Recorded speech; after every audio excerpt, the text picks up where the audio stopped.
You know, I have watched people come back from places I never thought they could come back from.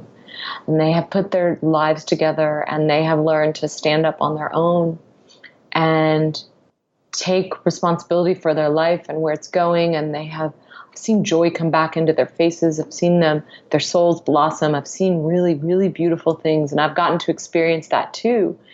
And we deserve life. I don't deserve fame. I don't deserve riches. I don't deserve love from really, random handsome men, whatever. But I deserve life. And I think there was some part of me that was trying to extinguish it in myself. That was Sarah Hepola, and this is the SHAIR Podcast. It's time for the SHAIR Recovery Podcast, where we bring you amazing life-changing success stories from addicts and alcoholics all over the world who share their inspiring journey in recovery. And now, here's your host,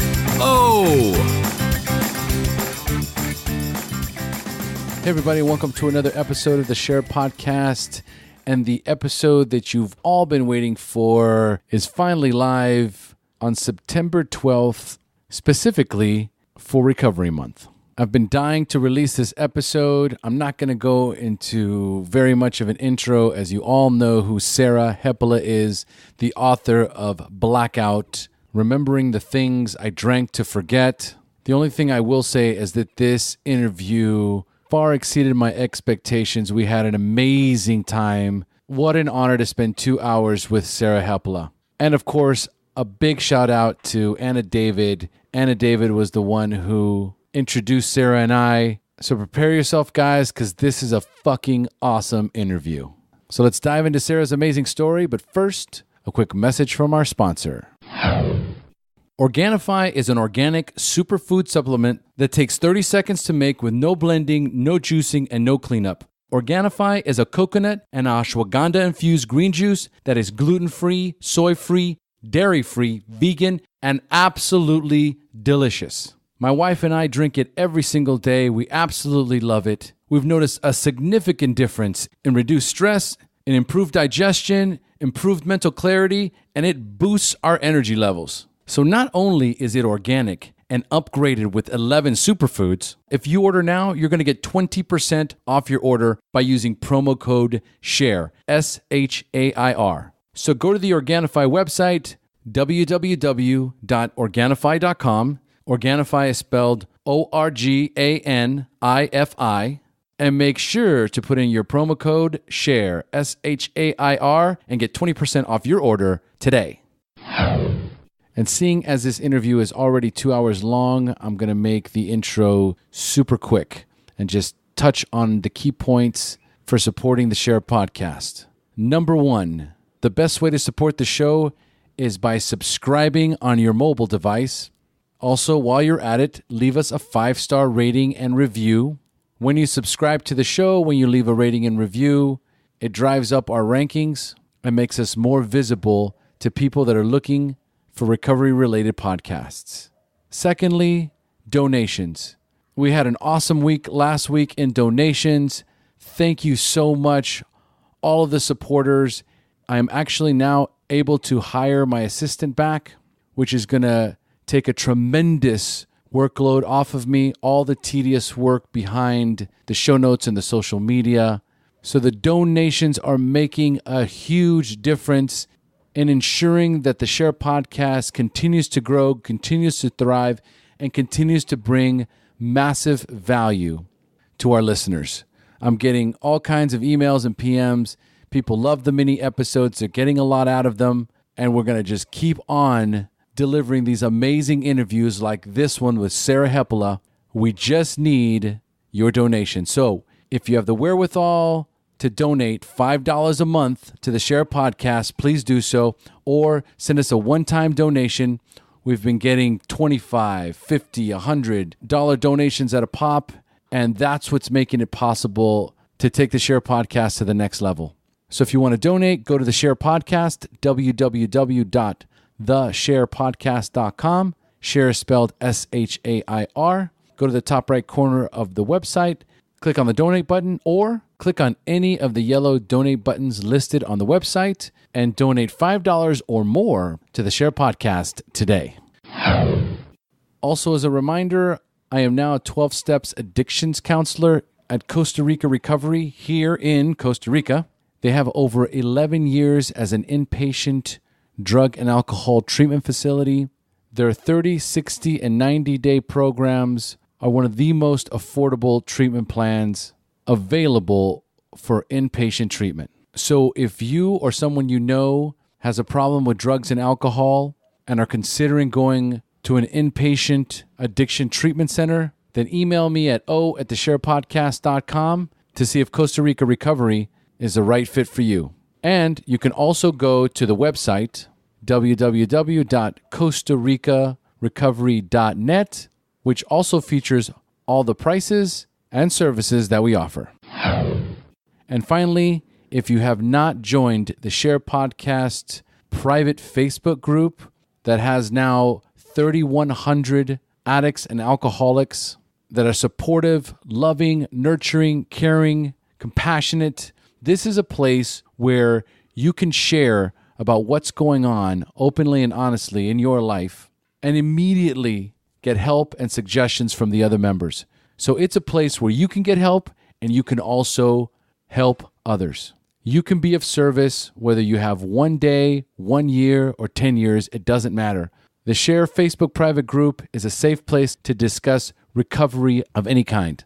So if you're not comfortable with going to meetings or you haven't quite figured out which recovery program you want to go to, but you know you have a problem with drugs and alcohol and you need a solid support group, then go to Facebook, go to the search bar, type in SHAIR private group, and the SHAIR Podcast private group will pop right up.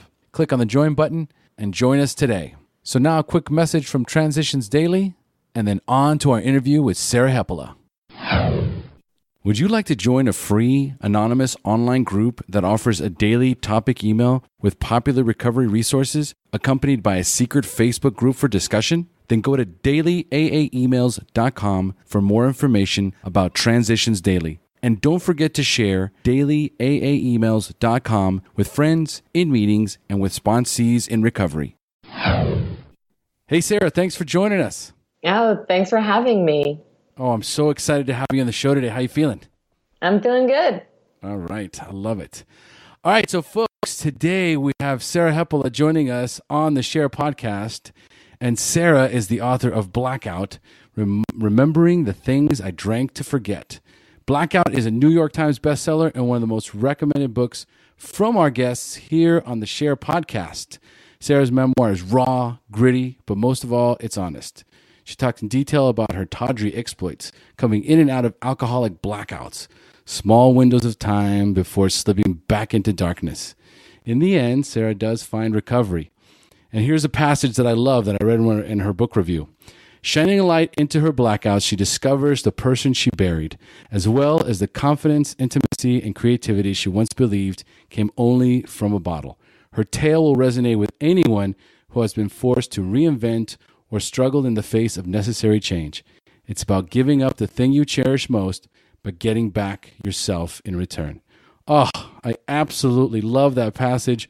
What an honor it is to have you on the show, Sarah. Thank you. Thank you. That book sounds pretty good. I'm going to check it out. So many of our listeners have checked it out, and I loved it. It's really, really entertaining in a gruesome and funny way. So if you guys haven't read it, you guys got to get in there. But in the meantime, let's talk a little bit about it. Yeah.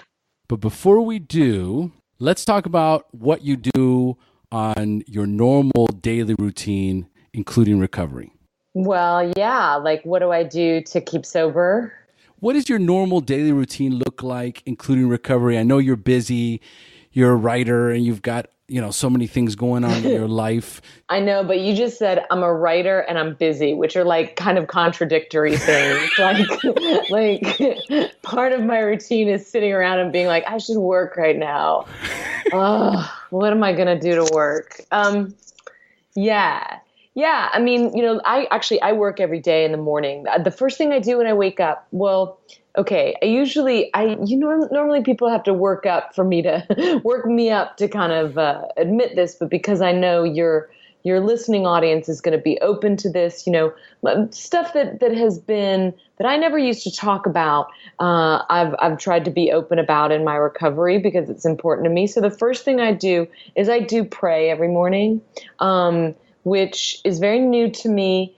And I do basically just a prayer to kind of get myself centered and, kind of try to get out of my own way. That's the biggest challenge for me.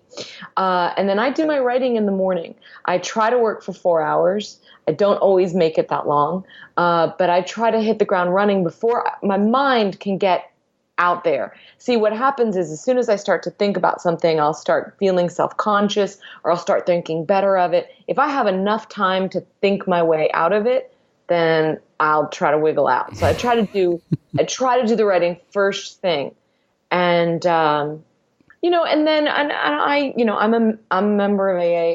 I go to meetings. I'm 7 years sober yesterday, actually. No way. Yesterday. Yeah. Oh, this is HP, baby. This is perfect timing.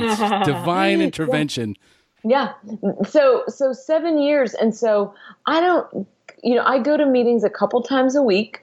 I find them really helpful, but I don't go to them every day. And so every day I try to find some way to kind of clear my mind, whether it's take a walk, take a bike ride, play my guitar, something like that. And I try to surround myself with people that make me feel good. But I do have a solitary life. I live alone. I work at home. And I have one of these 21st century lives where sometimes it's late in the day and I haven't spoken to anyone yet. Do you ever have that? Oh, yeah, especially now. I've been working from home. So, but I am married. And so, so that's a huge difference. I mean, every morning we're up and we have breakfast together and there's definitely that connection. So yeah, no, there is that difference. Yeah. It's a weird thing, and I might be reading or I might be chatting online, but I'm not actually using my mouth necessarily. Right. Cause I might be emailing or G-chatting or whatever. So it's strange. But those are all things that I try to do. I have a small, close circle of friends that I rely on to help, to help me remember that I'm a human being. Come in and talk to me about my day. And so my life is very simple. It can feel boring. I remember when I first got sober, I was so terrified that I would be not cool, and I wouldn't be fun anymore. I think that's something that hangs up, like gets a lot of us hung up. Right. But of course the truth is towards the end of my drinking, I was just staying home and drinking and watching reality television anyway. So I don't know how much fun that was. Miserable, right? But my life is calmer now, and I don't go out a lot. And I think part of that is aging too, and kind of aging into an age appropriate, quieter life. I mean, I'm 42 years old, so. Yeah. Well, I'm 46, so no empathy. But here's what I find, especially for me, what helps me break that, and I'm not sure if this correlates with you or if you've experienced this, but like since I've been working from home, I make a conscious effort to make at least 3 meetings a week so that I always have that in my pocket, right? And I'm not just, and I love, my wife and I, we have an amazing relationship and we communicate, daily, but yeah, I need to get out there and be out of the house and be with other people where I can connect, especially recovery wise, so I don't get too squirrely. So do you have like a regular meeting or 1 or 2 meetings a week that you regularly go to? Yeah, I have 1 or 2, like I have a Monday meeting and a Saturday morning women's meeting that I try to make every week. And I actually agree with you on the 3 days a week thing. I think I'd be better off if I did that. I've scaled back to 2. I think I've done this thing where I'm like, over the last year, I've been like, so many years in the program. I don't, I'm not in any kind of daily danger of slipping. Right. You kind of start slacking. And then as you start slacking, you start realizing like, I think I was better off when I was not doing I think I was better when I was going 3 times a week. And I think, maybe that's an adjustment I should make. Because you're right. It just, for me, I remember when I first went into the program and my sponsor was like, the reason I go now is because I want to. And I just looked at her like, that's so sad. Like that is so the saddest thing I've ever heard. Cause she was like 5 years sober at the time. And now I really get it. I really, really get it. It is, my life is better. I'm a better person. When I do that, it screws in, it like tightens my screws or something like that. Well, and I'll just attest to the fact that I did the same thing. I celebrated 14 years last month. Wow, that's fantastic. Thank you. And I want to give a quick shout out to Rebecca Spooler. I interviewed her last week, and her 1-year anniversary was yesterday. Oh, wow. So exactly. Sobriety day. She's going to love this. She's going to love this. She's like, oh my God, the same recovery date. Sarah. So there you go, Rebecca. Another exciting. Do not relapse. No, my first year was the hardest and it was the worst. It really was the worst. It's never been that bad. And people would talk about like, oh, it's so great when you stop. I was just miserable for so long. And the first 2 years, the hardest. And after that, it got so much better and it got better every year. It was just, if you can get through that first year. It is brutal. It is brutal. Yeah. And then, I hit almost pretty much a meeting a day for that first year. I was squirrely, real squirrely. I was afraid, from one meeting to the next. Some mornings I wake up and just be like, I can't wait for the meeting. I can't wait for the meeting. And I had that, and I'm here in Costa Rica, so there was only one English speaking meeting per day, right? Yeah. Whereas in the States, there's a ton of meetings all over the place, right? Yeah, I knew people that just basically lived from the 7 a.m. to then the 10 to the noon to they were going all day. It's such an amazing opportunity. When you have that and you can do it, wow, you can just jet propel your recovery, rocket into the 4th dimension, as they say. Oh, this is so cool. So I love it. I love it. And I'm assuming that too, when, you get to a meeting and you get out of yourself and you get out of the house and, you obviously you have to take a shower and get ready. And then you get to the meeting and then you share and then somebody else shares and then you listen. And then you're like, oh, my head, it's clearer now. Right. And then you get back and you just jam. I'm right. Well, I would say that I'm calmer. Okay. I almost never work after a meeting because I've worked in the morning. But what I find is that there is this amazing thing that happens when I get out of my own brain and I listen to other people talk, and it never gets old. It just never, ever gets old. I can be transported by other people's stories, other people struggling. Just getting out of my own head is such a gift. And it's very interesting how hard I fight that. Mm-hmm. Because even 7 years into sobriety, I'll still be like, I'm going to fix this on my own in my bed. I've got this problem and I'm going to think my way through it. And I will just wrestle with that and hold on to it. And then I go to a meeting and I'm like, I just got out. Like the simple act of getting out of my bed, getting out of my house, sitting around other people, listening to other people can disrupt so much of the noise that I have just prolonged in all my attempt to solve it with my own head. I don't know why I'm so stubborn. We all are, though. I was about to say, yeah. We're all part of the same club. Okay. Stubborn. Yeah, we got to, defiant and stubborn and isolators. It just, it's sad and funny. I love that we all get that in each other. That when somebody talks about it, it's like, yeah, I know. I did that last week, or I did that last year, or whatever it is.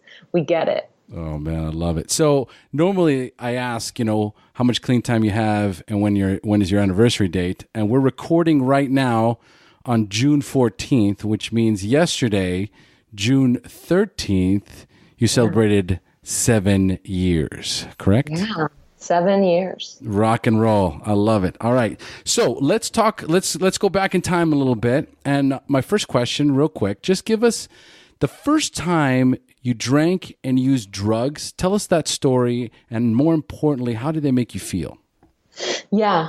Well, I came to alcohol kind of early. I remember having a sip of my dad's beer when I was like 4 or 5, and I loved the taste of it. And I used to steal sips from my mother's can. My mom was such a non-alcoholic that she would leave half cans of beer in the fridge, which still to this day, I'm like, what were you doing? But she did. And so I would steal sips of it, and then I would spin around the living room. And I didn't really understand that this was, I knew that people told me it was wrong, but I didn't really understand why it was wrong. Right. And for me, it always felt very, like, it gave me a very magical feeling. But the first time I got drunk was sort of that story amplified. So it was the summer of my 6th grade year. I was about to turn 12, but a couple weeks away from turning 12. And my older cousin, whom I idolized, I mean, she just was like the foxy tomboy that everybody wanted to be.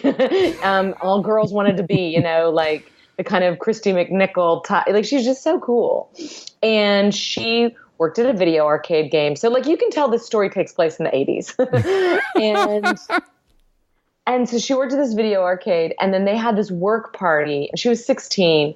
And so they all got together and they were all drinking. And because I was 12, I wasn't supposed to be drinking. Like, I was just sitting there watching them. And then one of the kids gave me a beer, and I drank it. And then I got another one. And I remember, first of all, that summer, I had hit adolescence very early. I had gotten puberty early. I had gotten boobs early, and it was very embarrassing for me. I don't know how other people experienced that, but for me, the early puberty was like totally humiliating, and it made me extremely shy. And one of the things that happened was I just wouldn't talk. And all that summer, I would hang out with these kids that were so cool, and they were older than me, and I liked them so much, but I just couldn't talk. And what I remember about that alcohol was that it just unloosed me. Like, I was like talking to everyone, and they were laughing, and I was making them, like, I was funny, and I was cool, and I was like connected to them. And I remember the most beautiful feeling of feeling like I had been fixed, that something had, like, the missing puzzle piece to me had been given to me. And I think I use a phrase in the book that's, I was pierced by divine light. It had that kind of spiritual experience for me. And I kept drinking all night. I was drinking, like, I didn't know what I was doing, right? So I'm drinking blueberry schnapps, and I had a shot of 151, which is like Jesus. 151 proof, right? It's like Everclear. I really think I must have been close to alcohol poisoning because I was so little. I was probably like 5 feet tall and, 120 pounds or something. So I'm drinking all this stuff, and oh my gosh. And it was just one of those, like, it was the greatest night of my life, and then it was disaster, right? Okay, sorry. That's where I was going. Go ahead. Yeah, I threw up 7 times. Oh. I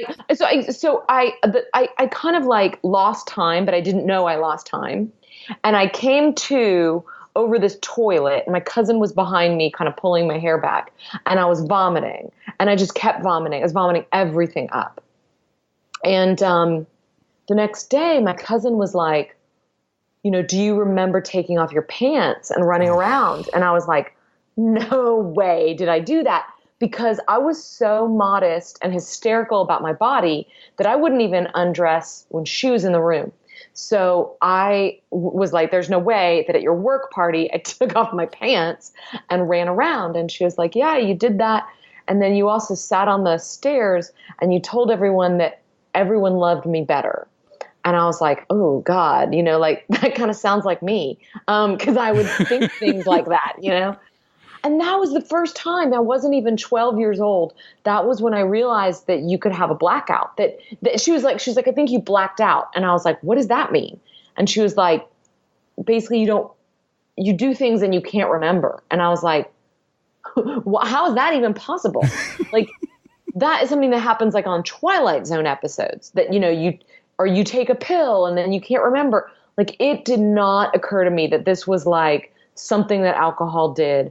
And it was so freaky to me, and it really, really scared me. And so for many years after that, all through high school, I drank fairly, I never drank like that again until college because I was so scared of what it had done. But I continued drinking. I was like, drinking's great, but I would be very careful not to drink so much. Oh, man, I love it. Yeah.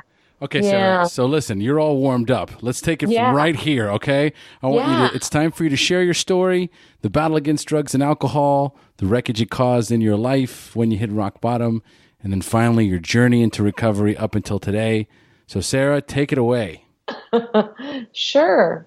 Well, I'll pick up in college again. In high school, one of the things that happened was that I had such self-consciousnness about my weight. And I a lot of us that have addictions, we realize that they come in different forms. And so I had like I was wrestling with food so much that I wasn't drinking. But then when I got into college, something like, I think because the environment was, well, think about how primed for, there's a reason why binge drinking has become the accepted rite of passage for college students. You're in a new environment. You're uncertain. You want to connect, but you don't know how to. You want to rebel against your youth, but at the same time, you want to be connected to your other peers. So drinking presents itself as this form of rebellion and conformity at the same time. One of the things I discovered when I got to college was that I drank better than other people. Let's just say it that way. And this was very important for me, was that I could drink like the boys. And, over the years, I cannot tell you the number of women that have said to me, like, this is the part of my book that they most identify with, is this idea that because they could drink like men, it meant that they were stronger and they were capable. It was a kind of battleground that we could prove ourselves on. And the fact that I had been drinking, maybe not to excess, but I had been drinking in some way since I was 12 years old, and in some ways since I was a little girl. I could drink beer after beer, and I could match every guy. And I was so proud of that. It's a little sad when you get some distance from it and you're like, wow, who's like proud of how quick they can drink? Well, I was. And I think at that age, you're proud of anything, but that in particular had this kind of sense of danger and coolness that I, as a woman, a young woman who shopped at Banana Republic, and basically like was a good girl, like I didn't have that in my life. And so this was a way that I could look like really hot shit. When I wasn't, but who doesn't want to feel that way? Yep. And so so drinking really became a part of my habits, my personality. I also struggled a lot with a sense of intellectual inferiority. And I think there's a good reason for that. I basically skated through high school. I didn't do the work, and I prided myself on not doing the work. Again, it was this idea of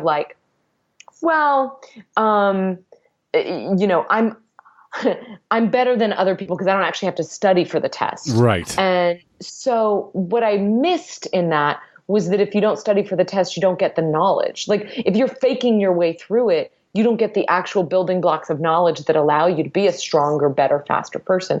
So I got to college at the University of Texas. I was in the honors program there, which was pretty rigorous. And I was surrounded by these people that had gotten into Harvard and Yale, but they'd come to the state school because it was more affordable. And, and I was so intimidated by them. And they knew things and had read things that I didn't know at all. And drinking gave me that bravado. And it's just like that little girl that was 12 years old and couldn't talk. All of a sudden, you put me in, you put me at a party and you put a glass of Crown Royal in my hand or whatever it was I was drinking at the time. And all of a sudden I'm telling you all my opinions and I'm sounding very authoritative and very, but a lot of it is like playing a part, but I didn't know that because to me, it was the person I wanted to be.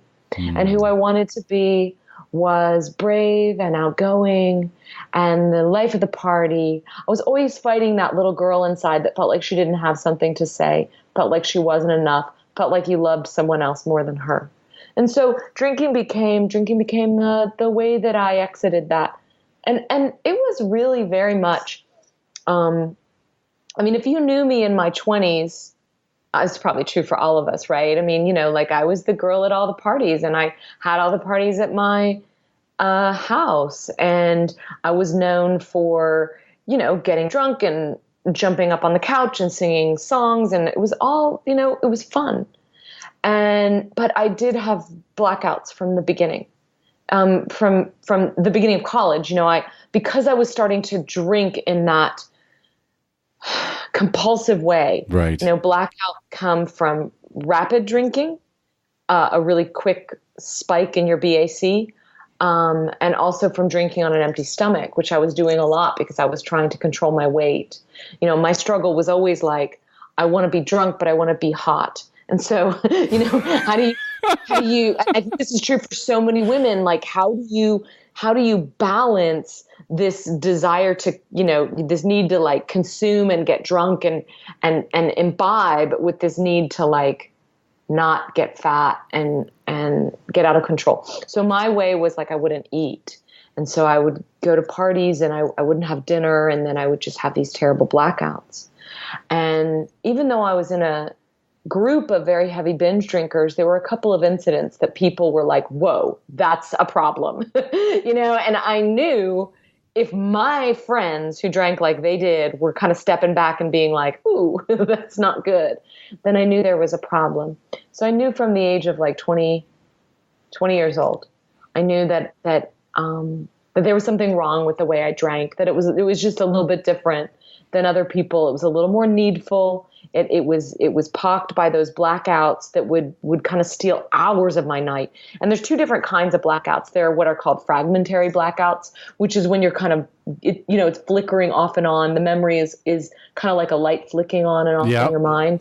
And then there's what are called en bloc blackouts. It's a French word, which means hours at a time. Or I'm sorry, it means in total. And it refers to blackouts that can be hours long. And those were the kind that I sometimes had. And they were very scary because, you know, entire parts of my night would be missing. And I wouldn't know conversations that I'd had with friends. And it was very creepy. It was creepy to me. It was creepy to my friends. It was really strange. And so I knew that I had a problem, but I couldn't.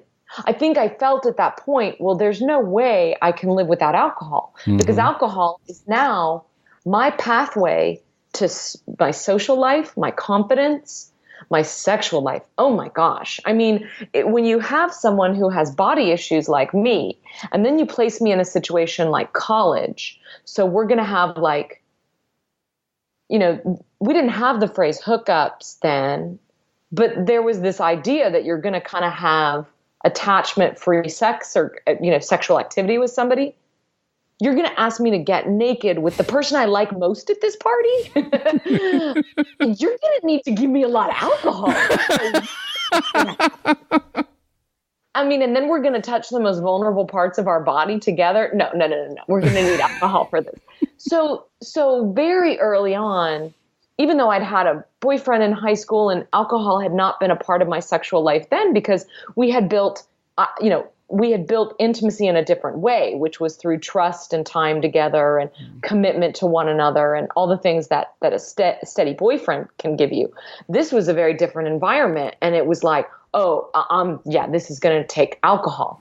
And I do think all of these reasons are some of the reasons why college kids have become so reliant on alcohol as a form of, it's their social life, it's their sexual life, and it's their, in some ways it's your private life too. I mean, I would just sit around and drink wine when I was alone too. So anyway, I think that I always thought through college, well, this is just college, right? There's a saying in college actually, like it's not alcoholism until you graduate, right? And so I had that idea, like I knew I was out of control, but I'm going to graduate and then I'm going to be fine. Well, what I ended up doing was getting a job at an alternative news weekly in Austin, Texas, during the like golden slacker years of Austin. And the paper was called the Austin Chronicle, which was kind of the people that owned the paper, the ones that started South by Southwest. And so it was just really like I think I used the phrase in the book that, it was like leaving college to join the circus. I mean, it was so, it was amazing and kind of scary, right? It was great. I didn't have to grow up. Right. Everyone wanted to live in Never Never Land. Yes. And this was Never Never Land with benefits, and and a steady paycheck. And it was amazing. And I am so grateful for my time there. And I believe that it opened my life as a writer, journalist, and an artist in many ways. But one of the things about that life was that heavy drinking was just not even considered even a sin. I mean, the guys that started this paper were had been through the 70s and had speed addictions and been hooked on Coke for a long time. So the fact that I was drinking a lot was just oh, that's cute. They didn't They didn't bat an eye. And my boss there, a very dynamic person, he actually thought it was so charming that I would get really so wasted at work parties that he bought me a hard hat with 2 slots for beer on either side. And he gave it to me and he said, "This is so you can drink more." And a license to drink. Absolutely, from your boss. Totally. It was ridiculous. And so, the stories I have from those years, I mean, everybody has these stories, but it's throwing up in the trash can at work, driving home from work so hungover that I vomited on my own lap, being blacked out at the Christmas party, and then I woke up in this dog bed in somebody else's house. I didn't even know how I'd gotten there. It was a freaking dog bed. I was so confused, and the dog was nudging me out of the bed. This was what was going on in my early 20s. And meanwhile, I'm getting heavier and heavier and just feeling more lost in my own body, which for me means I have to keep drinking more and more to feel, cool and with it and comfortable. And so, and I was getting this message, and I think we give this to a lot of young people, that drinking was part of what made me more interesting, that I had these stories. Yeah. I think young people are so eager to have these mythological stories that they can tell. And people laugh, and the stories become currency. And the currency makes you feel like you're better than other people, or that you matter. Maybe it's not even you have to compete with other people. It's just that you matter. I think people do this on Instagram now, Facebook. How funny was it that we did this, that, and the other thing? It makes you feel like a big person, even though what you did was actually fairly ridiculous, right? I mean, you got so blind drunk that you don't remember what you did or whatever. But it gave me those stories. And I think especially as a shy person, a person that was uncertain of her worth, and a person that wanted to be an artist, that kind of story accumulation was very meaningful to me. The other thing that happened during those years is that I discovered that it helped me with writer's block. And that was a very dangerous discovery, because until that time, drinking had really been, I had a pretty clean divide between work and drinking, even though I talked about, they were okay with me drinking at work, but I got my work done. And I didn't necessarily drink it at work. I drank after work on the patio or whatever. Well, when I started getting writer's block, which I got because I think a lot of young writers get this because their talent hasn't matched up with their taste. You know what a good story is supposed to look like, but you can't bring it into being on the page. And so you're just beating yourself up. And so it's like, this sucks, you suck. And if you stand there at the gate of every idea saying this sucks and you suck, you will never get anything on the page. And if you never get anything on the page, you can't improve it and you can't shape it. You have no clay with which to sculpt.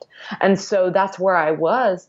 I was on deadline for a piece. It was due in a few days. I hadn't even started it. It was a terrible situation, a really, really terrible situation. And I was, everybody was depending on me to have this story. And I was kind of like, yeah, I'll get it soon. And I hadn't written anything. And then I drank wine one night, and I drank a whole bottle of wine, and I got myself going. And I saw, alcohol is this disinhibitor, right? And so it's not that it gives you anything that you didn't have, but it can help you get out of your own way. Love it. I can, now the gatekeeper isn't at the door anymore saying you suck. In fact, there's a kind of mania that gets kicked in. It's like, this is amazing. This is amazing. You're a genius. You might be winning the Pulitzer Prize right now, And so that's the voice. And so I feel like throughout my 20s, it was reinforced from every angle that this is what helps you get the life that you want. I think a lot of people have this idea that if you have an addiction to drugs or alcohol, it would necessarily screw up your career. But I think a lot of us choose the right careers. I've sat in rooms so many times and every single person was like, yeah, it kind of helped my career. Like maybe they're a bartender, or maybe they're a lawyer that does all their networking while they're drinking, or maybe, and it's just like, it's ridiculous how many different ways you can find to make that work in your life. So for me with journalism, and journalism has a long troubled history with drinking. And it's, 4 of the biggest memoirs about drinking were written by journalists. Pete Hamill, who wrote A Drinking Life, David Carr, who wrote Night of the Gun, and Carolyn Knapp, who wrote Drinking a Love Story. Drinking a Love Story, which is my favorite of that. There's also a book called Drunkard. So those are all journalists, and there's a reason why, because we choose a profession that turns a blind eye to addiction and drug and alcohol use because of its focus on pressure and the deadline. So anyway, by the time that I was in my late 20s, I knew that I had a problem, and I had actually quit drinking for 1.5 years. And I see this in a lot of people's stories, that early on we get it, we know. And so you quit for a while, and then you use that quitting as an excuse for why you can drink more. It's like, well, I quit for that year, right? And so I'm fine. And so I kind of thought I would have grown out of the binge drinking. I thought that was maybe tied up with my being kind of youthful indulgence. So by the time I was 27 and I started drinking again, I was like, I'm going to take it real slowly and I'm going to learn to moderate. Well, that was ridiculous. I am a bloodhound with alcohol. From the first night, I was just like, where is it in the cabinet? Let's find more. I was off to the races. But I got a new job in Dallas. I had a new boyfriend. Boyfriend took care of me. Thought it was funny for a long time that I was drinking like this. Job thought it was funny. You get a whole new cast of characters in your life, and they're not as sick as your shit anymore. And you can kind of pretend to yourself that everything's changed. And so, I think drunks are just ridiculous optimists. We keep thinking that with every tweak of the dial, it's like, this time it's going to be different. I'm going to really get a hold of it this time. So, chemists. We're chemists. Oh my gosh, absolutely. Just a little bit less of this over here and a little bit more of this over here. Just fiddle with the dials, constantly screwing with. Mm-hmm. Yeah. So my career was really going well. My relationship was really troubled. The more that I drank, and what really made me mad, and this gets back to kind of gender stuff about drinking like the boys, is he drank just as much as I did, but I was the one that was blacking out and falling downstairs. And the reason is because he was a foot taller than me.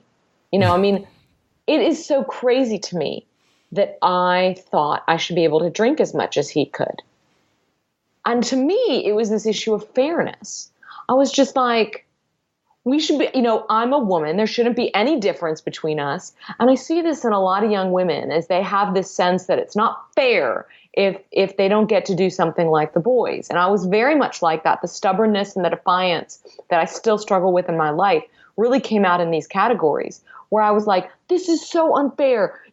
Women throughout history have cleaned up after drunk men. You should be willing to clean up after me.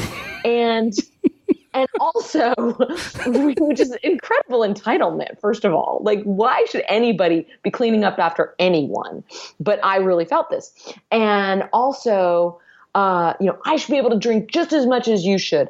And it's just, the way I say it to young women now when I talk to them is like, if you see a guy that's 6'3", do you think you should be able to bench press as much as him? And they're like, no. And I'm like, well, okay, so there you go. I mean, there are biological differences.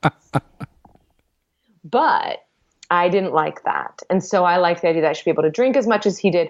We eventually broke up. He broke up with me, as I had been told by an alcohol counselor that he would. She told me that men do not stay with women who drink too much. And again, I was like, that's bullshit. They should. And, they shouldn't. People shouldn't. People shouldn't have to clean up after people that can't take care of themselves. I mean, if somebody has a story in which somebody has done that for them, I think that could be beautiful. I'm not saying that's wrong, but I'm saying nobody deserves that. And I didn't. And, he gave me a gift by breaking up with me because I think I was doing that thing that I've seen a lot of other people do where I didn't think that relationship was right. But when I was sober, I was like, this doesn't work. But when I drank, it felt really right. And I had to drink in order to make that relationship work, in other words. And so I couldn't get sober because then it wouldn't work. Anyway, I ended up moving to New York. And New York was great for me, for my career. And it amplifies everything, right? It amplifies everything in your life. The bars used to close at 2 a.m. in Dallas. Now they're going to be open till 4 and you can buy beer on the way home. I used to have to make sure I could drive home or somebody could drive me home. Now I've got taxis all the time. I feel like like in bowling when you put bumpers on I just feel like the bumpers were removed. I could go in the gutter anytime. And a lot of the checks and balances on my behavior were gone. I didn't have a boyfriend anymore watching how much I drank, watching to see if I, poured that 4th glass or that 7th glass. Nobody's watchful, judging eyes were on me. And so I went to town. And I had a great time, but I had some of those great times kind of turned in my hands. And I think the story of alcohol, right? The classic one that we hear is that it's fun and then it's fun with problems and then it's just problems. Mm-hmm. And I was definitely in the fun with problems phase, but it was like the switchback was getting faster and faster, like how it turned from one into the other.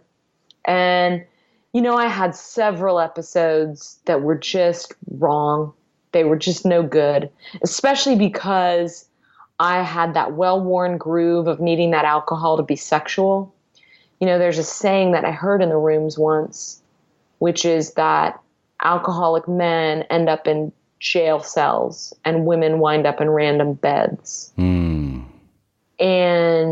that was true in my life. The dark times were like, whoa, how did I get here? Who is this? What's going on? Sometimes it was like funny and great. You'll see this in like Amy Schumer movies. She'll portray this life as like, ha ha ha, that was hilarious. I just woke up with a guy. I don't even know who he is. Well, I had those moments too. But even the fact that I was laughing about that seems to me like something very emotionally detached had happened, because you're talking about a woman who as a little girl was so terrified of somebody seeing her and judging her body that she wouldn't even do that around her family members. And now I'm getting naked with people I don't know. I'm laughing about it. Something has skipped. Something has, there's something that's not adding up here. I think I was pretty detached from my feelings about this, from what I thought sex was. I used to get really drunk and I would just start, this is embarrassing, but I would just start like taking off my clothes or like offering people sex. It was like, it's so sad to me now because I think I was doing that because I thought I wanted people to like me or be happy or something. And it was like I would, if you wanted me to tap dance, I would tap dance. But, when I was with men, I would just be like, well, let's go make out. And it was just, I don't think I had any sense of like loss or lost value to that. I just thought it was like living this crazy life. And now I had stories to tell my married friends when we all got together, because I was inching into that phase of life where other people were married and other people had big houses and they had kids. And what did I have? So I had these stories. I had these wild stories, and people were like, Sarah, you're so crazy. And I was like, I know it. And that was like boosted my ego. And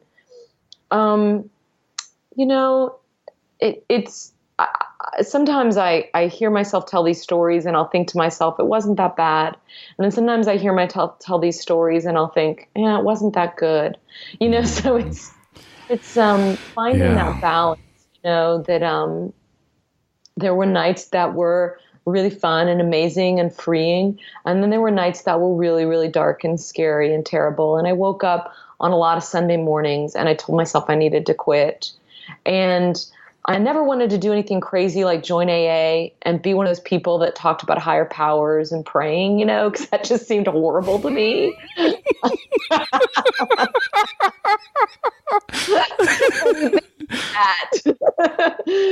But I knew that I needed to quit, and I would do, I'd watch Intervention. And did you ever watch Intervention? Did you ever watch that show? I did. I've watched a few episodes. I couldn't get through them. There's certain people that just love it and they get a lot out of it. Me, there was just too much drug-a-logs going on in the whole thing and very little recovery. Well, that's exactly right. But who loves it is people stuck in their addiction. Yes. Because it makes you feel better. You're like, because the people they choose for those shows are really over the top. And so if you're a kind of garden variety, drink a bottle of wine on the futon with your cat curled up next to you, drunk on a Sunday night like I was, you can look at this person on Intervention and be like, oh, that person's really bad. And I drink too much, but I don't have that kind of problem. And also it would have this catharsis sometimes where like by the end of it, I'd be crying and I'd be like, oh my God, I hope they're going to get sober. I look back at that time and I see myself reaching out in so many different ways, but the well-worn grooves of just drinking anytime, certainly on Wednesday, Thursday, Friday, Saturday night to go out. And then Sunday night, drinking just kind of to recover. And then I would usually stay sober Monday and Tuesday night. I could always manage 2 days. And those were like the little pieces things that I could put in my pocket and be like, yep, see, not an alcoholic. I got this. Drink every day. Look at that. Monday and Tuesday, sober as a church mouse. And then Wednesday would come along and I'd be like, nah, I think I'm going to treat myself. And I think, I talk about this in the book. I think one of the real shames of like women's marketing has been that they've designed self-care around alcohol. So for a lot of women, like especially mothers and stuff, it's like, you don't care about yourself most of the time. Why don't you indulge yourself with some Chardonnay or champagne? It's such a joke that alcohol has been rebranded as self-care because it's totally the opposite. It's amazing. Now, I think, for people that can actually have a glass or two, maybe I do get it, right? Like just take a break or whatever. But that was not I was not drinking 1 or 2 glasses. No. Okay. I was drinking a bottle. I don't remember when I realized that I just threw wine bottle corks right in the trash. It didn't occur to me that those things could be saved and used back. It was like, just like, oh, trash now, because why would you not drink a whole bottle of, right? Why would you save it? I don't know.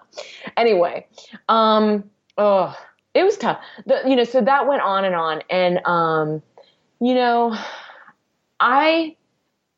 people ask when I hit rock bottom, and I always feel like I hit rock bottom like every Sunday.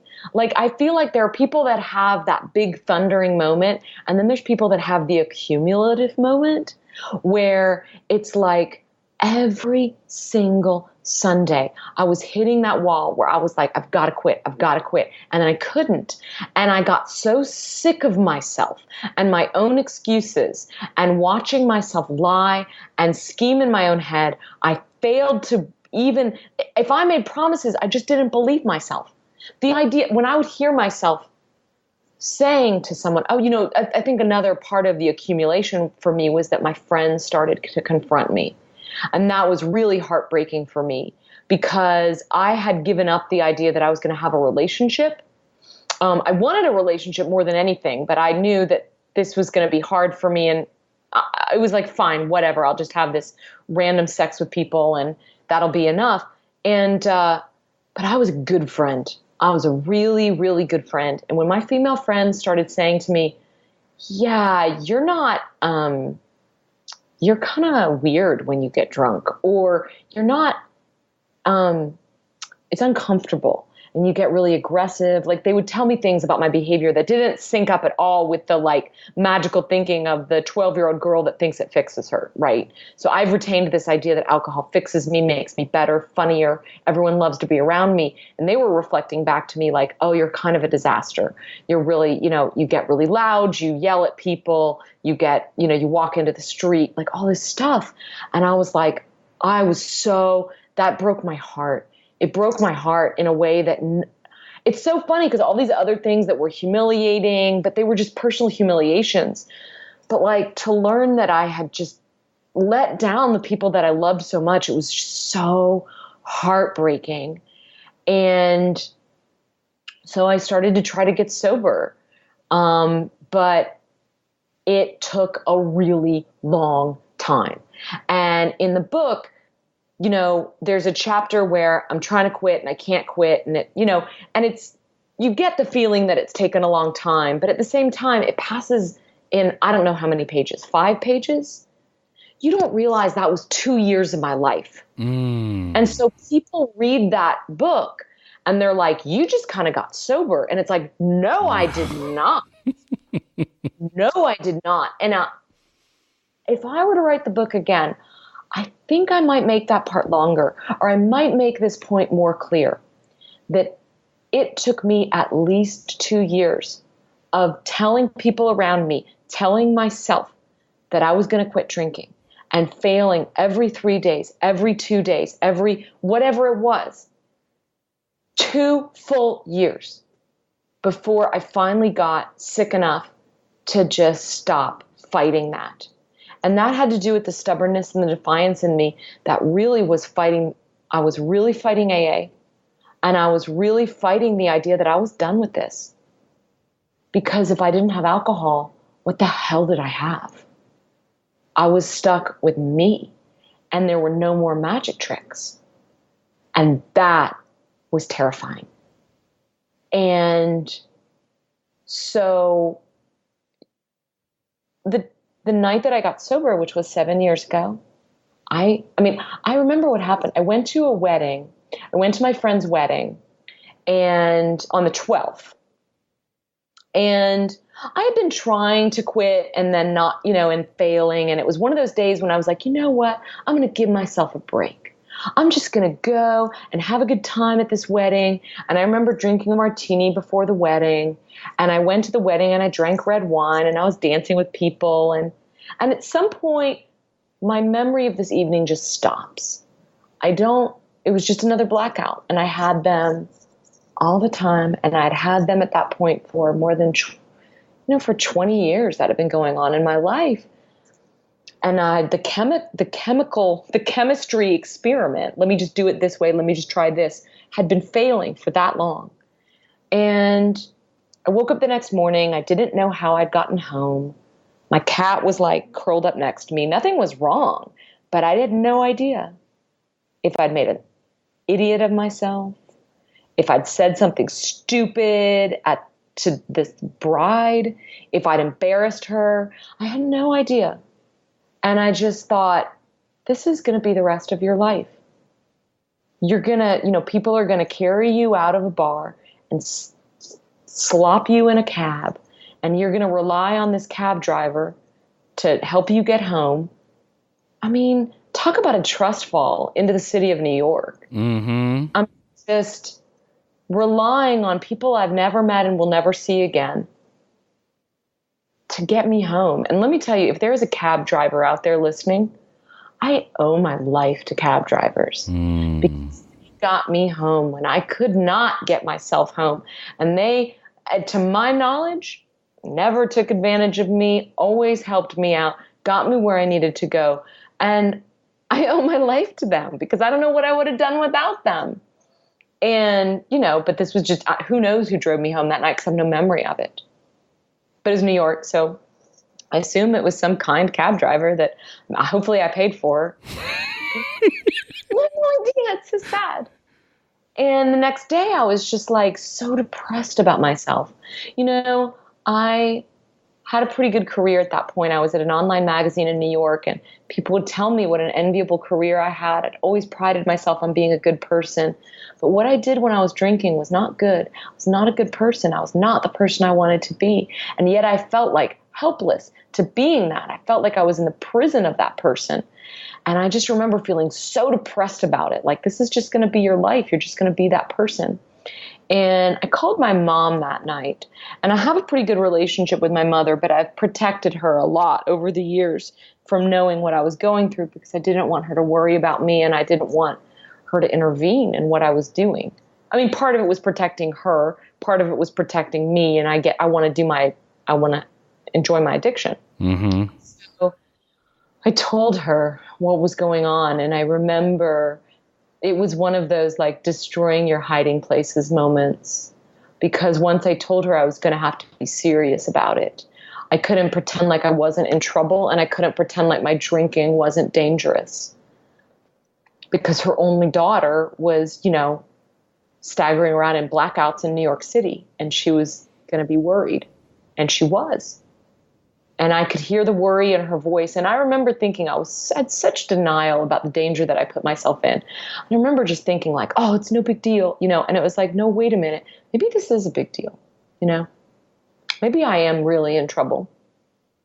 And, it will always be a mystery to me why I quit on that day and not the 99 times I tried before. And all I know about that is that sometimes you do have to quit something 99 times to make the 100th time stick. And it's very exhausting. I mean, I was really disgusted with myself. And because of that, like I said, it was very hard to be in my own body. Because as drug and alcohol, aficionados, we are escape artists. We desperately want to get out of our own feelings, out of our own mind, out of our own life, out of our own body. So being confined to that without my escape hatch, it was really, really, really, really hard. And I still think that year is one of the saddest times of my life. And I really didn't know how to connect to people for a long time. And I did join AA, and I was very much like, F this program. I'm just going to stupid meetings and sit here with these people that are saying these embarrassing slogans, and they're just such robots. I feel so sad for them. But I'm going to go because I felt like I had screwed up in my life so much that it was like, I'm going to like check off a box that, like, when my mom asks me, did you go to an AA meeting? I'm going to be like, yes, I did. And so I start going, and I will tell you, New York, people always talk about what a great city New York is to drink. And it is. New York is a great place to get sober. The people there and the sobriety there and the meetings there are amazing. And I used to go to this AA meeting that was in I remember it was in the Foundling Hospital. And I always thought that was really sweet because foundlings is an old fashioned word for lost children, And so I felt like we all were, we were all these lost children that were coming together on Sunday. And I don't know exactly how that program kind of took hold of me. It happened pretty slowly, and it had to wear down all this kind of, rebellious 15-year-old sarcasm that was built up inside me. But I started listening to people's stories. I think that was the thing that pierced it. And when I started listening to other people's stories, first of all, I stopped thinking about my own stupid shit. And then I started to hear my own story reflected back to me. And in literature, they talk about the shock of recognition, this idea that a narrator will say something that you thought only belonged to you. Like, I didn't know other people did that. Oh my God. Or I've thought that before, but I've never articulated it. And that to me was like listening to other people's stories in AA meetings. And it was like, just the shock of recognition was like so powerful. And I remember this woman, telling her story one time, and it was so much like mine. And one of the things I loved about her, was that she would say, alcohol saved me. And I thought that was I needed to hear that at that time, because that's how I felt. And it was like, I couldn't hear this idea that like alcohol is evil. I couldn't listen to that because I was like, no, it was good. I just couldn't use it anymore.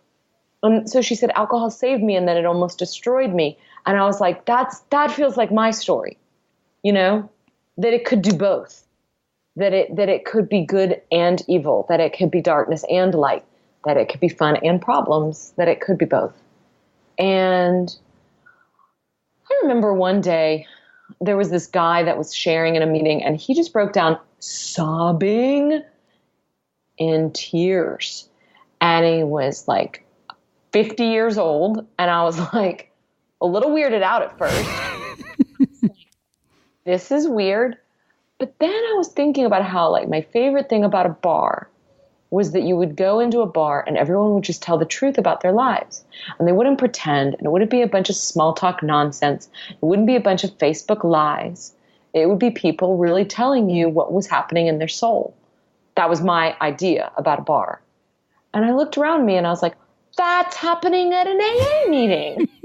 And nobody's drinking. That's amazing. People are just telling the truth about their souls and their lives, and it's a very beautiful thing. And I saw the beauty of their struggle.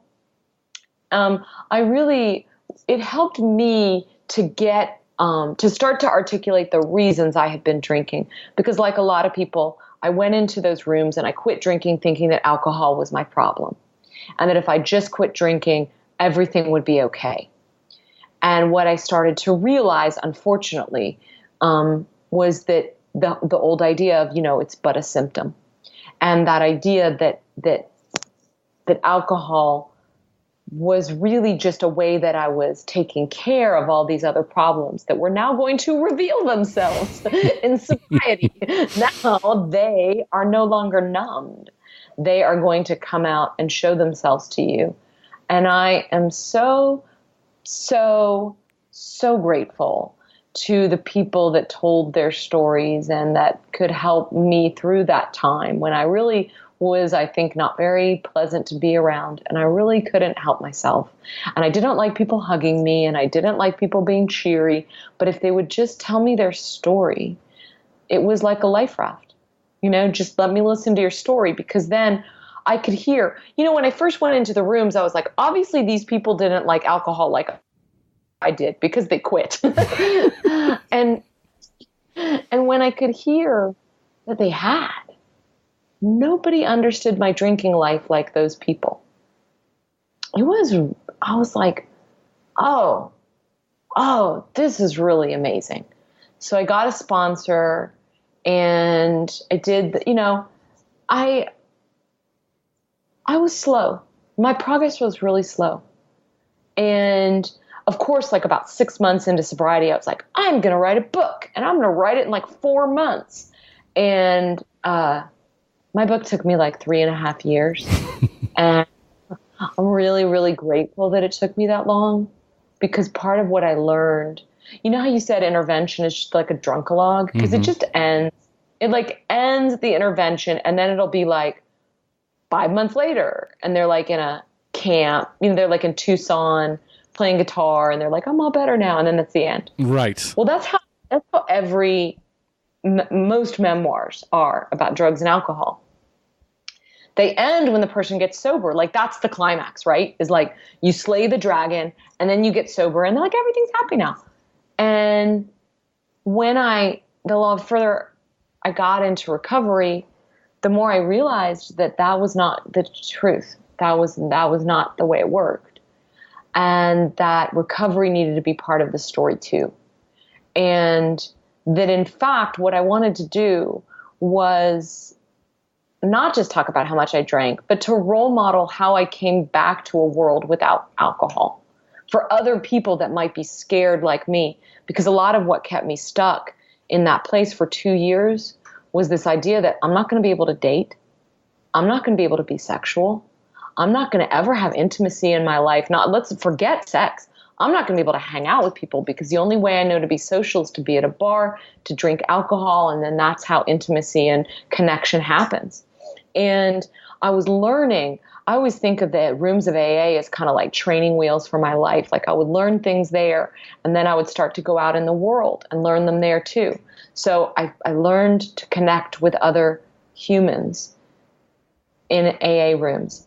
And I remember the first time I confronted my sponsor and told her I don't like what you said, I didn't know how to do that. And then I did that. And then, I learned to stand up for myself, and I learned boundaries, and I learned a lot of the things that you need that are just kind of like basic toolkits for being human, but I felt like I had missed them. And so I started to learn those, and it was amazing to me because drinking is quick change, right? It's instant change. It's instant gratification. It's, I feel bad. I want to change the way that I feel. But what's interesting is you can change the way that you feel, but you never change your circumstances. So you stay stuck. Everyone talks about oh, I'm having a hard day, I want to drink. Well, the reason they want to drink is to forget about it, not because drinking's going to do anything. It's not going to do anything. That's true. And so what happens when you take away the alcohol is that you start to do things. Instead of just being in pain and then taking this additive that numbs you and makes you forget it, you start doing things to get out of the ditch that you've created. And so I slowly started to, reconnect to friends. I slowly started to find my path back to writing in a way that didn't require alcohol to open the gate. And I started to find a way back to, I stopped eating as compulsively as I had been for a long time. And so I lost some weight. And then when I lost that weight, I felt a little more comfortable to date. I felt a little comfortable. Like when I could trust a man, I could see how, oh, okay, you're not just supposed to give sex to people because they deserve it or something. They're supposed to earn it through trust and trust building. And then when you feel comfortable with them, then that's something you want to do naturally.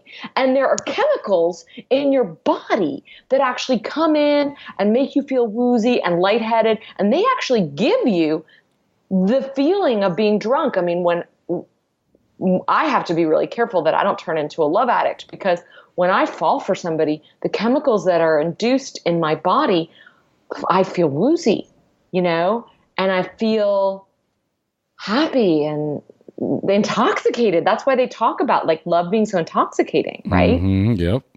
And I discovered that would happen to you. You didn't have to chemically induce that.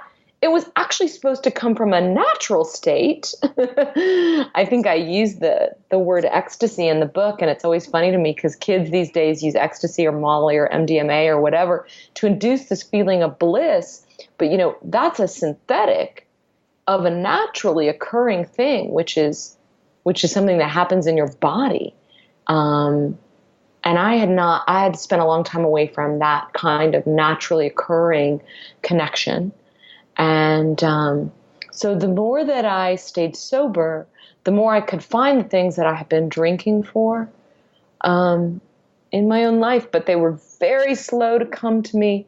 But what was nice about them was that when they came, they were mine. Mm.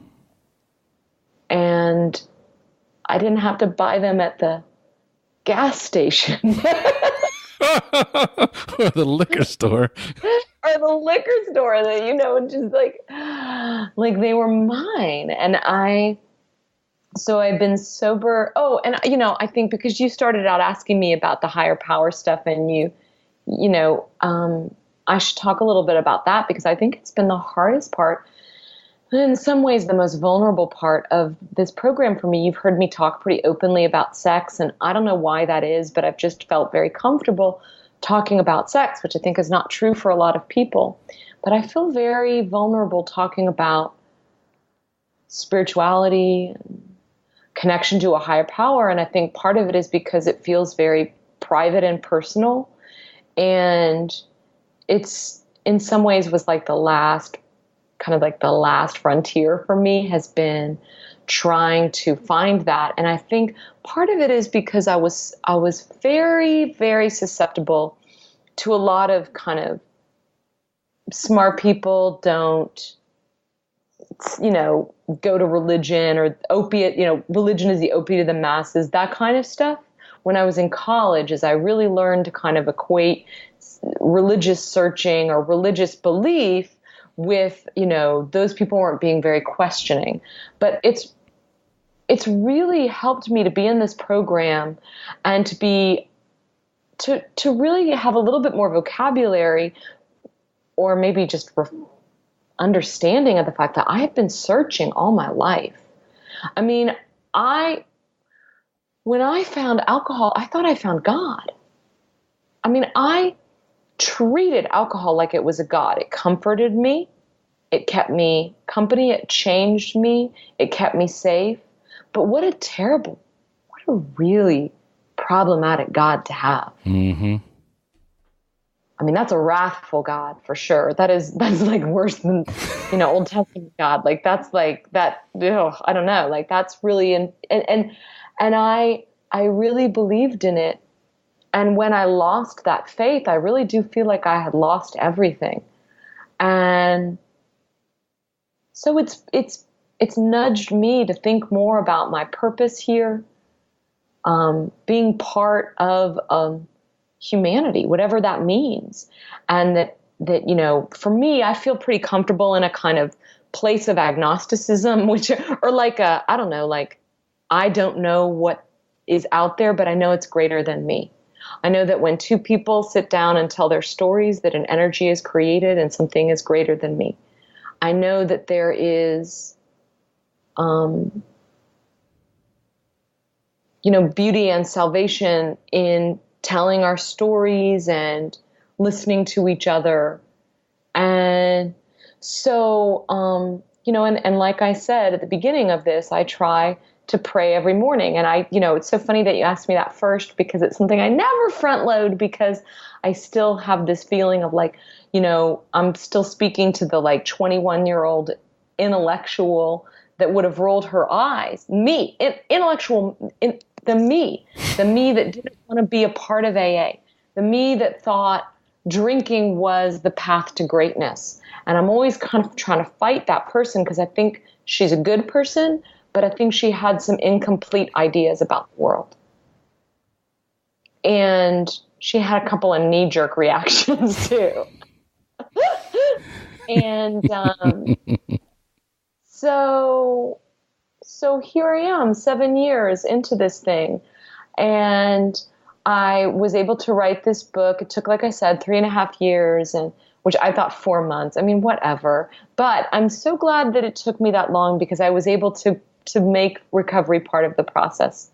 And I think that's important, because that's something that we don't hear enough about. And it's tough. It takes a realignment. And our culture doesn't make it easy. We glamorize drinking. We push drinking on people. We conflate drinking with interesting lives, great success, power. And I've really learned to see a different kind of power, which is people that live on life's terms and learn to deal with, look the world in the eye. To me, that's a real power, to work with what you have, to love what you have, to not look for the missing puzzle piece, but, and that's the human condition, right? Yep.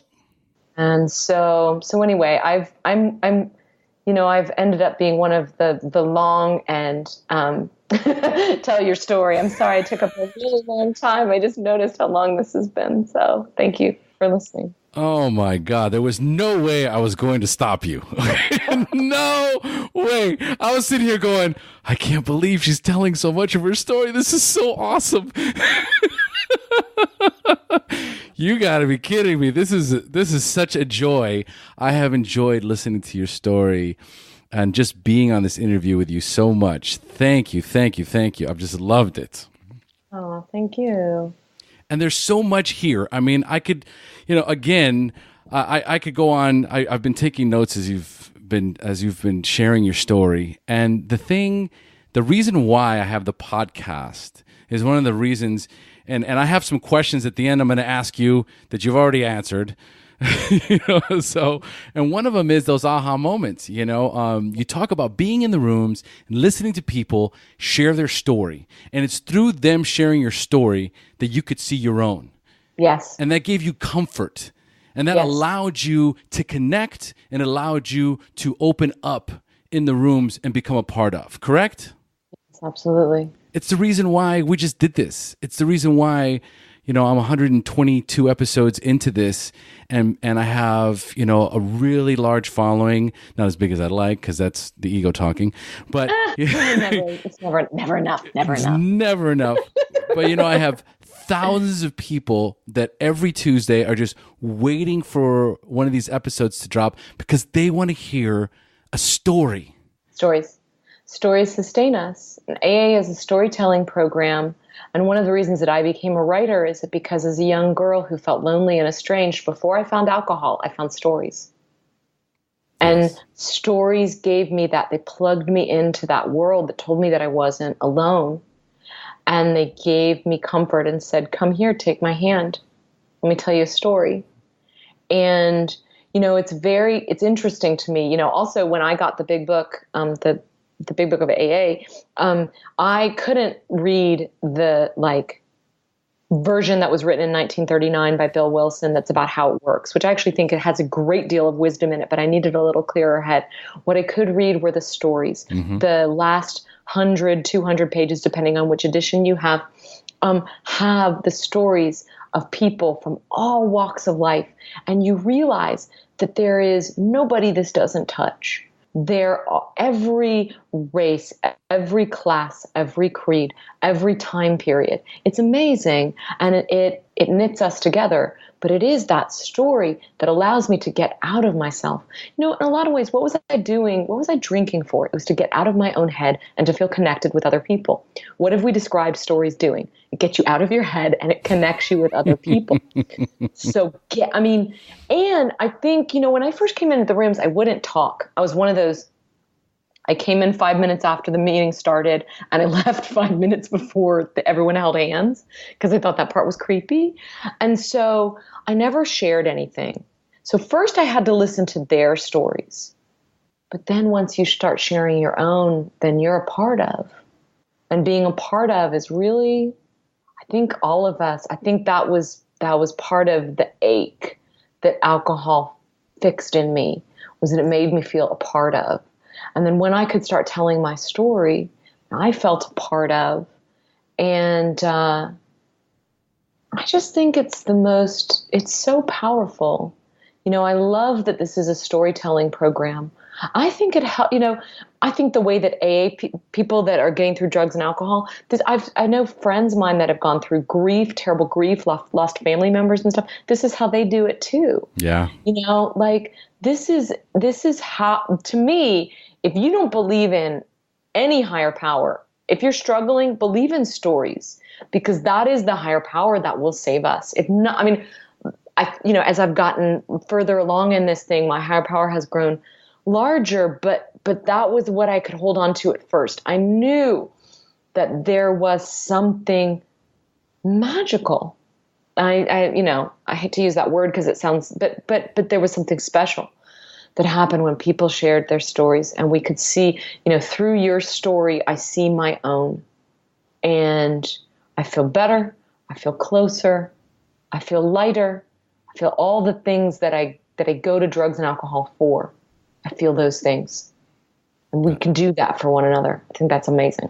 It is amazing. One of the things I like is what you said in the beginning because I remember this, I just used this term, stories have currency. And I hadn't thought about it, but that is it. Every time I got together with somebody, whether it was I was hungover or we were hanging out for whatever reason, or I was just meeting some new people, it was crazy, but I was always telling my drinking stories, right? Absolutely. And you won't believe what happened here. And I could go into these amazing details and they were super funny. And of course I would always paint them in that way where it wasn't me, dragging my ass up a flight of stairs, right? Right. Vomiting you in the toilet. the frame. Yeah, right. Yeah. Absolutely. And everybody's laughing. And it's like, how could I not drink? Right? Where would my stories come from? Where would my currency come from? Who would I be? I know. I really felt that way. And I see this happen in young people, because they really have this pressure to kind of be living their best lives on Instagram or Facebook. And so it's like, how do you have something that's funny and edgy, and like they all take pictures of each other drunk and, and it gives them this feeling that they're really living life. Yeah. Interesting that we've done that, We're just really living life, and it's just life that everyone else, it looks exactly the same as other people's, but. Well, and like you said too, another valuable, message too, in the sense of a lot of the memoirs are, like you say, you tell this horrific story, the battle with the drugs and alcohol, and then your rock bottom, and then, wow, I got clean and sober, kind of. I'm better now. Right. But what I like about the book is also that you do go into that internal monologue in your head while you're sitting in the meetings, wondering why you're there, struggling with the program, struggling to identify, thinking about which guy you're going to pick up at the meeting. Right, totally. I totally was going to get a boyfriend at the meeting, by the way. I was convinced it was like a karmic payback. Like, okay, I'm going to give up alcohol and you're going to give me a boyfriend. There was even me in there. There was a bald 45-year-old guy in the meeting, and I'm like, it's me. My internal monologue was like, I could date him. It's okay to be bald. And then there's this, he's got the wedding ring on. I go, it's me. Oh, yeah. And then I was like, oh, never mind, married. But the important thing is that there is that facet in there where so many people, yes, it's almost like any other fairy tale story, right? The guy gets the girl in the end, the Prince Charming saves her. What happens when they move in together? Let's talk about that first year together, as husband and wife, or as, prince and princess, right? Like, let's talk about, oh my God, now we have to communicate, right? Oh, absolutely. We do it with love stories and we do it with addiction stories, which is that we only tell the beginning. And we really, really do a disservice to people because they don't understand. They don't have the role modeling for what it's like when a marriage gets real, or what it's like when sobriety, isn't just it's not a magic transformation for a lot of people. It is for some people, especially if they've done drugs, I think, because I don't know. I shouldn't even opine on this. It really is a person to person basis. But for me, it was hell. And I hated myself. That's why I was drinking. I mean, the reason I'd been drinking was to get out of myself. And now I was stuck with myself. It was like the worst fairy tale. Right. And as a matter of fact, when you're talking about, it's funny because you talk about the sex exploits. And I remember at the beginning of the book when you talk about, this one encounter with a guy and you're like in and out of a blackout, and the whole like very detailed sexual exploit. And I was like, holy shit. Right. Like, and guess what though? We've all been there. And there's so many of us have been there, and you can get in there. Right. And I think that for someone who, and I can relate in the sense of being shy and introverted when I was in high school too, very insecure, always, C average at best. It was just like, I was this middle of the road kid. All of a sudden alcohol comes in, and all of a sudden I'm a superhero. And so I think that's what it feels like. that could be it too, right? Like you want to be this extrovert. You want to be the life of the party. You want to be able to just comfortably take your clothes off and feel confident about how you look and who you are. Absolutely. And so as soon as you take the drink, guess what? I can. I do feel like there's a lot of a superhero story to drugs and alcohol, because there is like a scene in Spider-Man where he finally discovers that he can shoot web out of his like palm, you know? Mm-hmm, mm-hmm. And that to me is like when I drank and I realized that I could be that person that I'd always wanted to be. And you're exactly right. All those things, that was what I saw as being a strong, you know, woman that everybody would admire and a force to be reckoned with. And I wanted that so badly for myself. And I felt like this was the way that I got it. And so, you know, even though I'm having trouble with it, you can't take it away from me, because then who would I be? Right. But, you know, both extremes, the Dr. Jekyll and Mr. Hyde syndrome, you know, can exist, right? At some point, one character takes over completely, and, you know, living in reality, you just can't run around taking your clothes off in a bar, right? And like you were saying, I can't just, you know, oh, hi, how are you? Want to go sleep together? Right? Yeah. Like there's, you know, where is that line? Where's that divide where we get to the point where it's like, I value myself, I love myself, I forgive myself. And so I'm perfect. And I remember one time criticizing myself, and my sponsor's like, and this is for me where the higher power thing, where I always, you know, my big catchphrase is HP, baby. Right? Because I remember early on, I was a super anti-God guy, right? Yeah. Because of religious upbringing, right? So I was like, no, don't even come with me on that. Right. But I was so desperate at one point, I'd relapsed, and my sponsor, he was like, he looked at me and he said, you know, you criticize yourself and you don't like yourself, and there's these things about you that you would change. So let me ask you a question. You think God made a mistake? You think God did something wrong here? Like he intentionally made a mistake here with you, right? He made you this way for a reason. So questioning who you are is questioning, you know, how he made you. And for me, it was a light bulb moment in my life that's all I needed to hear, where it was like, wow, I never would have even thought about that. We're all different. There's people that I consider, you know, not as attractive as me, you know. But meanwhile, there's all these other people that I think are so much more attractive to me, and that's where I focus, right? And it's just this whole convoluted sickness where, you know, I'm not much, but I'm all I think about. And you know what I mean? And at some point, the recovery aspect and the higher power aspect and the learning to love myself and forgive myself and all these things brings me to a point of total acceptance, right? Yeah. And I'm always so grateful to be an addict, to be an alcoholic, because it was through the decompartmentalizing of my life that I could totally put myself back together and say, wow, I'm a pretty amazing person. Yeah. Yeah, I really relate to that. You know, I'm very grateful for this too, even though when I was 35 and I quit, I thought it was the worst thing that had ever happened to me. But I have become really grateful for it, because I have also, you know, been able to integrate these parts of my life that were separate. I mean, I think we are kind of, you know, we play different roles for different people. And I was definitely like that. And I was able to integrate my different aspects of my personality and become more the person that I wanted to be. You know, you also talked about how do we get this message that we have to quit, or what I was thinking about when you were saying that, you know, for me, being 35 was a real line in the sand. And I think that something happened where people weren't laughing at me anymore. And that was a really big change for me, because I think as long as everybody was laughing, and, you know, like we were talking about the stories as social currency. Well, as long as that was working, I don't know that I would have quit.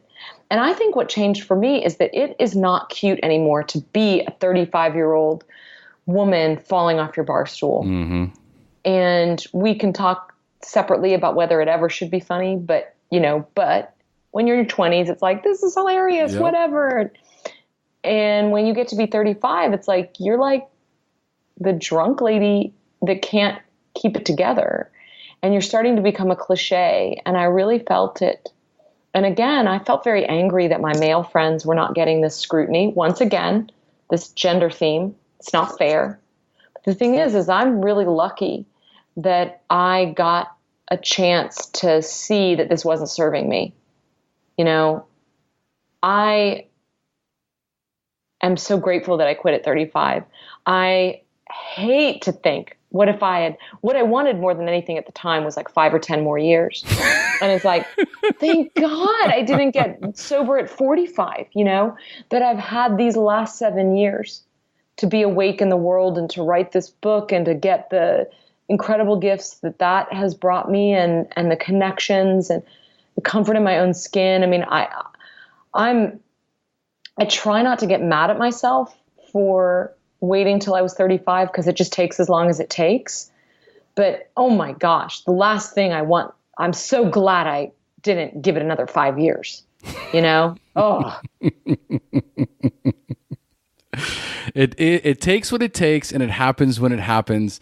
And that's as far as it goes. I've watched guys, kids that were 19 years old, 20 years old, and now they've got almost as much time as I do. Right. And I go, wow, I wish I would have gotten it when they got it. Right. But I had to get it when I got it. Right. Absolutely. I had to be in my 30s and I had to completely train wreck my life. And I had to become that guy, just like you were saying. I had to be that guy that was an embarrassment that none of my friends wanted to be around. And, the stories were no longer funny. The stories were now more tragic and annoying.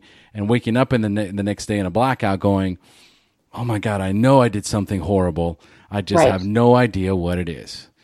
And over and over and over. And that's over.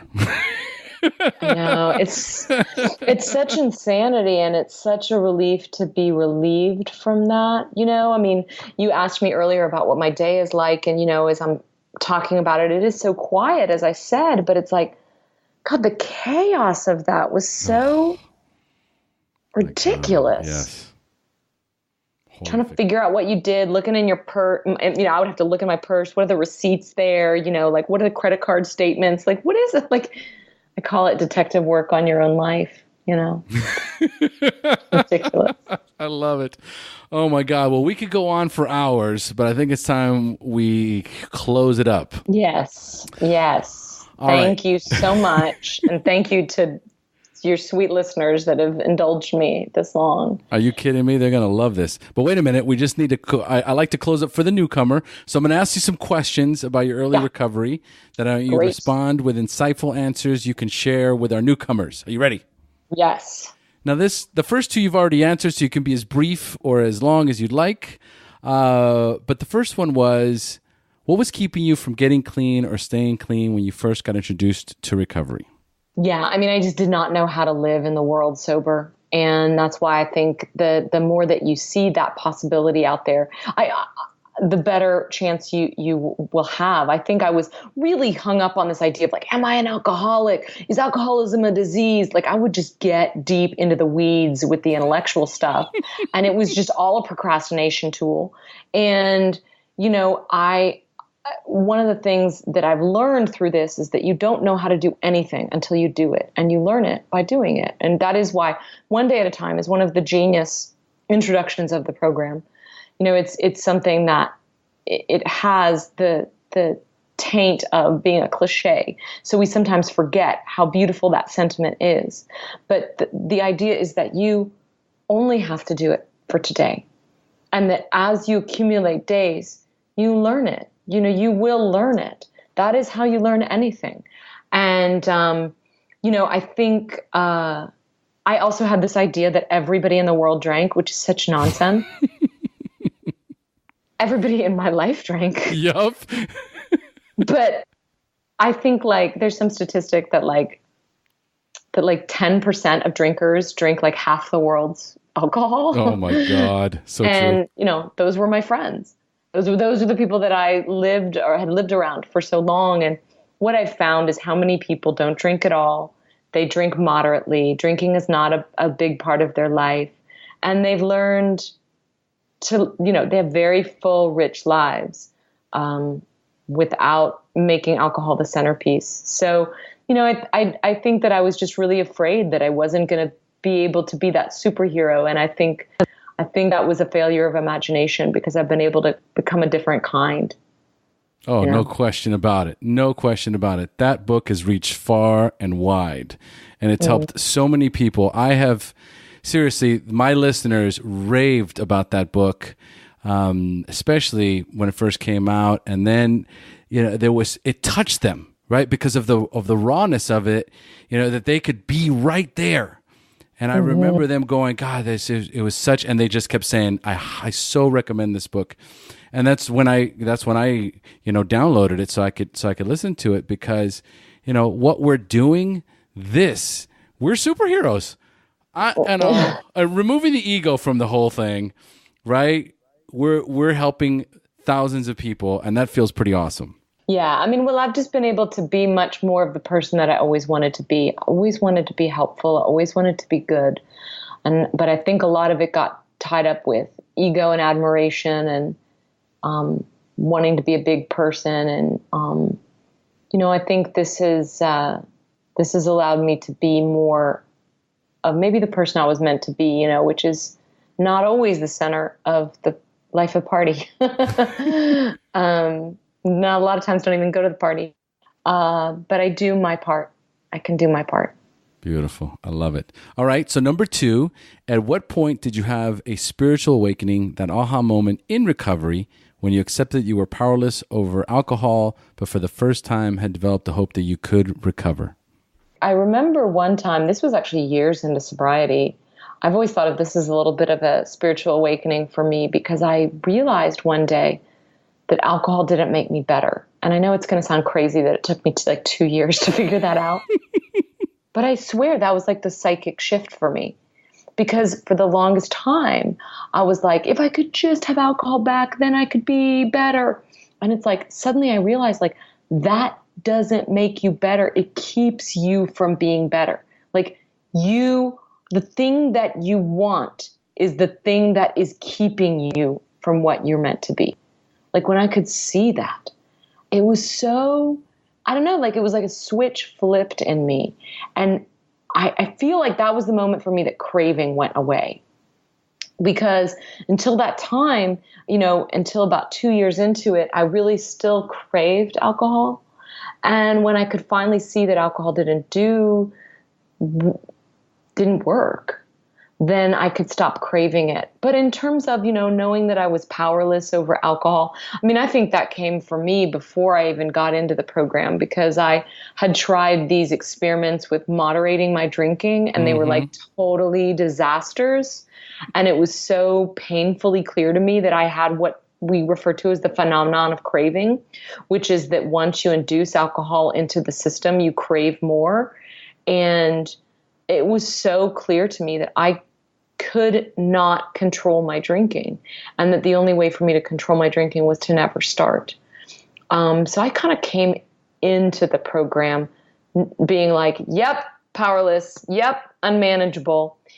But where I got caught was the willing to believe in a higher power. And I was like, whoa, what is this higher power business I'm having to sign off on?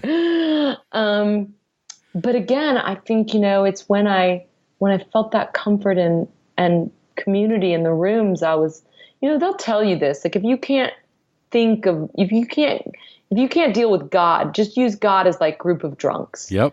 And that worked for me in the beginning. It's like, all you need is a little like perch, to get your foot in, and then you can start to pull yourself up a little bit more. So that's how it started for me. Beautiful. I love it. Now, this next question is going to have a lot of answers. So do you have a favorite book? Because you mentioned a few. All right. So do you have some favorite books you could recommend? And tell our listeners also the other books you've written. Okay. So my favorite book about drinking is Drinking a Love Story by Carolyn Knapp, which is a really beautiful book that she wrote in 1997. And it talks about her tortured relationship with alcohol. She calls it a love story. And I always loved that. It's about a love affair that she has with alcohol, but she's also having, she's dating two men at once. And it's the kind of tortured way that people can get, they compartmentalize their lives, and our lives get very messy towards the end. But unfortunately, she passed several years ago, around the age I'm at now, 42. But the gift of that book is incredible. She is a writer of eloquence and preternatural psychological insight. Her father was like a big deal psychologist, and somehow he gave her the gift of really understanding human behavior. It's a beautiful book. So that's my favorite drinking book. Let's see. What do you mean? Like, what other books I like? Like what? Oh, well, I don't know. I love the book Infinite Jest by David Foster Wallace. It is 1,200 pages. Oh my God. And it is, but it is a masterwork about addiction, and it takes place at a halfway house. And it really is about how addiction is one of the signposts of American life, and how we are, because of consumer capitalism, kind of designed to be addicts, to search outside ourselves for something that will fix us. Totally. Fear and consumption. Yes, absolutely. Fear and consumption. Absolutely. Programmed like robots. Yeah. And that's actually, I think my next book is going to be a book that's about, I think right now I'm calling it Binge. I don't know what it'll be eventually. But it's going to be a series of essays about different, there will be an essay about drinking, but also about eating, technology use, all the different ways that Americans are set up for addictive behaviors. And it'll be part personal, my experience, but also part reporting. Because I want to tell other people's stories now. But and that's what you're working on now, Binge. Yeah. Okay. All right. And then I don't have any other. Blackout was my first book. Binge, if I do it, will be the second book. I do a lot of writing for magazines, and but I have been in this place for a while now where I've just been trying to figure out what's the next book. So I've been trying out different things, and, trying this path, and then that didn't work, and trying this one, and that didn't work. So this is the one I'm on now, is to look at this book that's to investigate how American culture sets us up for behavioral and addictions. Oh my God. It's so, so true. The programming, the media, the magazines, everything, what we watch, what people wear, buy this, get this, go here, do this. Oh my God. And first time I sat in an AA meeting, and this isn't the first time, but the first time I heard them saying, addiction is when you look for something outside yourself to fix you. And I was like, but that's American culture. Like, how could that be addiction? That's American culture. And that's when I started realizing how absolutely threaded through American culture is with this kind of setup for behavioral addictions. And I think one of the really beautiful things about AA is it's a lot of people that are trying to deal with what they have been given, and find acceptance, and give up that magical pill, instant fix, miracle cure idea that something outside of them is going to make them feel okay. Oh my God. So have you seen that Netflix documentary, Minimalism? Yes. Is it fantastic? Yes, I loved it, and I think it's very much in tune with what I've been the groove I've been trying to go in with this new book. I think people are seeing this all around, our addiction to stuff. Yep. And sometimes I think I overuse, or culture overuses, the word addiction. And then sometimes I think, nope, that's the right word. We're all addicts. The way that we're using our phones, the way that we're accumulating stuff, and it's to fill some kind of hole inside of us. It's not going to work. It doesn't work. That's the thing. If it worked, fine, keep doing it. It doesn't work. No. It works for commerce because they can sell so much stuff to you. You know, people buy bigger houses just so they can fill more stuff in it. And then when that runs out of space, they get storage, which is another booming business in the United States. All over the world, actually. There's all kinds of storage units. Why? Because people have stuff that they don't use, but they can't get rid of. It's unbelievable. We have too much stuff. We have some attachment to stuff because we bought it, but it was all crap. Yep. And it was all meant to like fill some void that it never, I know. We've gone. I think you're going to kill it with this book because right now people are open to listen to this. People want, they're wondering why, they've accomplished all these things and they have all this stuff and they still want to kill themselves. Right? I know. They're just miserable, trapped like rats. And it's like, we've got you. We got you. Oh, my God. Well, good for you. Oh, can't wait for that one to come out. All right, guys. Yeah. Next one's coming out. Binge. It sounds like a good movie. Yeah. All right. So 2 more. What is the best suggestion you have ever received? When I was fighting the program and sobriety and all that so much, one of the things people would say to me was just like, why don't you just try it? Like, why don't you try it and see what happens? Instead of fighting it and trying to figure it all out in your bed before you do everything. And, and it's just like, I think another good suggestion for me is just stop thinking about it. Oh, yeah. I am really a classic overthinker, and I will get myself into such a state of frantic mental emergency that, I'm reminded all the time why I drank. It's like, oh, yeah, because this thing's out of freaking control. And so just stop thinking about it. Like, just do something. Play guitar. Go take a walk. Like, just do anything but sitting in your own thoughts for a while. You can't think your way into better acting. You have to act your way into better thinking. It's totally true. It's so true. And for some reason, I've been very resistant to this lesson. That's why I'm here. Thank you. Thank you. More meetings. Yeah, no kidding. I'm going to re-up. Oh my God. All right. So if you could give our newcomers only one suggestion, what would it be? Don't give up on yourself. It is never too late to be the person that you were meant to be.